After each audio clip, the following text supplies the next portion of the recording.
श्री दुर्गा सप्तशती अध्याय 6 धूम्रलोचन वध।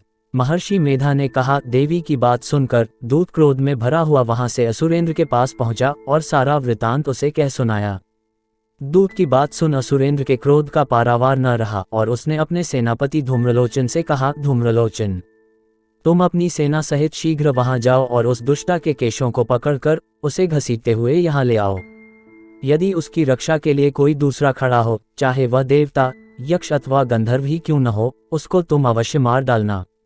महर्षि मेधा ने कहा। शुंभ के इस प्रकार आज्ञा देने पर धूम्रलोचन 60,000 राक्षसों की सेना को साथ लेकर वहां पहुंचा और देवी को देख ललकार कर कहने लगा, अरे तू अभी शुंभ और निशुंभ के पास चल।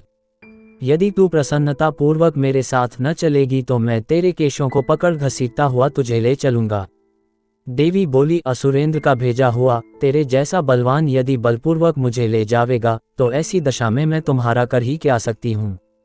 महर्षि मेधा ने कहा। ऐसा कहने पर धूम्रलोचन उसकी ओर लपका, किंतु देवी ने उसे अपनी हुंकार से ही भस्म कर डाला। ये देखकर असुर सेना क्रोधित होकर देवी की ओर बढ़ी, परंतु अंबिका ने उन पर तीखे बाणों, शक्तियां तथा फरसों की वर्षा आरंभ कर दी।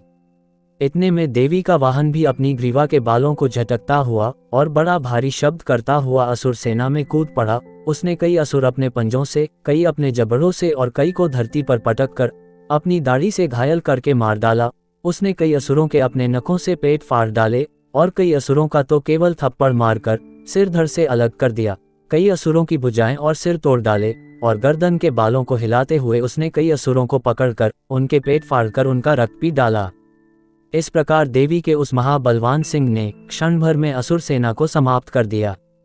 शुंभ ने जब ये सुना कि देवी ने धूम्रलोचनासुर को मार डाला है और उसके सिंह ने सारी सेना का संहार कर डाला है, तब उसको बड़ा क्रोध आया।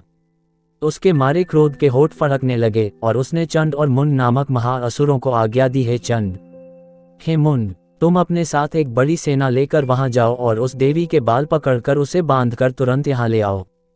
यदि उसको यहाँ लाने में किसी प्रकार का संदेह हो तो अपनी सेना सहित उससे लड़ते हुए उसको मार डालो और जब वह दुष्टा और उसका सिंह दोनों मारे जावें तब भी उसको बांधकर यहाँ ले आना। दुर्गा सप्तशती का 6ठा अध्याय समाप्त।